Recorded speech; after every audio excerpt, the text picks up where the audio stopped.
We continue to see signs of a slowing global economy. You, of course, invest across categories, geographies.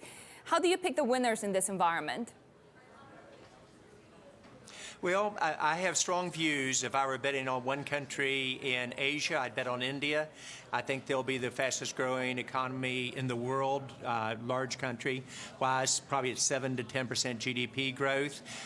If I were betting in Europe, this will shock you, I would bet on France, and I would never have done that 5 years ago. And I'm actually an optimist about the U.S. The fun thing for your viewers, though, it's changed dramatically since November, December in terms of the optimism. In talking to the companies here and around the world in the last 2 months, M&A activity looks like it's starting to heat up pretty good again. And the number of companies talking about IPO would kind of put that on the back shelf toward the end of last year are now getting more active. So I think the trends are starting to turn back. I think the action by the Fed helped us an awful lot. How concerned are you that your bet on India will be derailed by President Trump now just this week targeting this key U.S. ally on trade? Well, I think India's momentum is going to occur regardless of the political implications. If you watch what Prime Minister Modi's done, he literally is doing a digital India. He's his own vision and strategist. I'm honored to be an advisor to him and head of the U.S.-India Strategic Partnership Forum. He's got his startup engine doing well. He's making it inclusive across his country.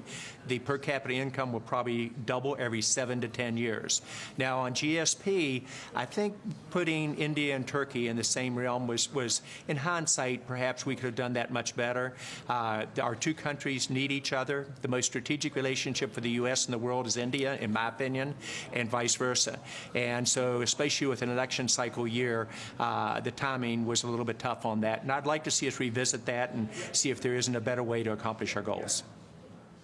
I'm curious, though, John, as somebody who has not just run, obviously, a Fortune 500 international company, but also advised previous presidents, for your take on the whole current trade file. It isn't just India. It isn't Turkey, of course. Also, the ECB, very concerned about, or rather the EU, about whether President Trump will target that market next. And trade tensions with China continued. How much turmoil is it causing for business? And what would you tell the president, or maybe you do, about what he should be doing? Well, you often, the rule in any political environment is you praise in public, you criticize in private. But if you look at the bigger scale, I unfortunately completely agree that we had to re-level set with China. I've been doing business there for 40 years. It was always a win-win environment. In the last 10 years, it's developed into win-lose. So I think we did need to reset that. It was probably not the most gentle landing done, but I look that the China-U.S. Discussions will come to a favorable outcome. And I think it's in the best interest of both countries. In terms of our key allies, I think we've got to work closer together and not surprise each other on trade issues. I'm a believer that global trade is very important to all the countries in the world. It's got to be a level playing field. And when there are issues, learning how to negotiate through those in a way that doesn't cause disruption either in business or in the electoral process is very important. To your point on the tech file, there are legitimate concerns about how China treats technology, intellectual property. There's a growing concern that as the world unfolds, we're going to get two tracks. We're going to have a kind of a Chinese-developed technology and technical system, and then a North American, Europe one. Are you worried about that? Are you worried about a divergence between two systems, a less integrated future? Well, I think it's in the interest of the whole world to have a common architecture. I don't think any one country or geography can control that.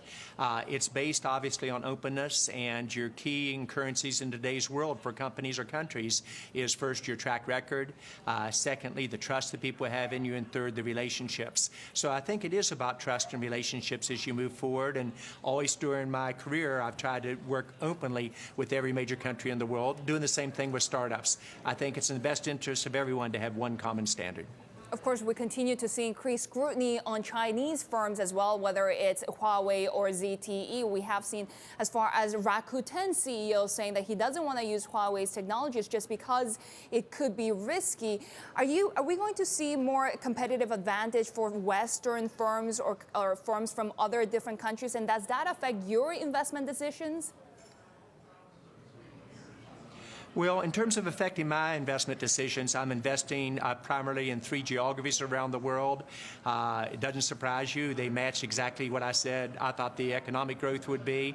I'm invested heavily in India, both from a time and 2 hot startups, both of which have tripled in the last year. I'm invested heavily in France as President Macron's global tech ambassador. Can you imagine the U.S. having a French or a German global tech ambassador? And that speaks how fast the world is moving. And then I'm trying to bring venture capital with a different definition of not just providing money or financial returns, but across all the geographies in the U.S. So I'm across 7 states in the U.S. I don't want to see us leave behind where the economic growth occurs on the West Coast and the Northeast and leaves out the central part of the nation and the Southeast. So heavily involved in Texas, in Georgia, in West Virginia, doing some, I hope, some pretty creative stuff as far as the startup ecosystem there in terms of the direction of the U.S. economy. So many different economies depend on China as well, and we are seeing the economy in China slowing down. How concerned are you on this? Well, I am concerned when you have the second largest economy in the world slowing down, and I've been doing business in China for 40 years. I started when I was a teenager, for the record, but I think that economy is very important to us, and you have the largest population in the world. It's very important. Not only does the economy do well, but it's inclusive for all their citizens.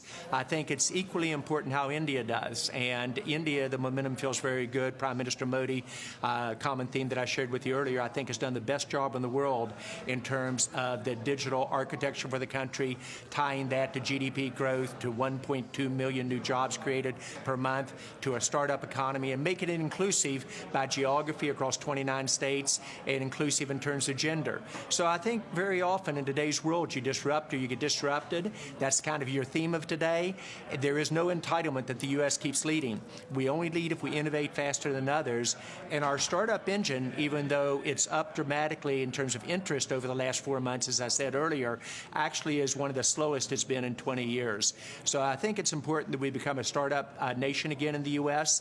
We are not in the top 10 anymore in terms of innovation. Your Bloomberg index said that. We're number 11. We're usually number 1 or number 2. So getting these startups going again, creating the jobs, that's what I'm trying to do with my next chapter of my life, and hopefully help to change the world one more time after doing it with Cisco and the internet.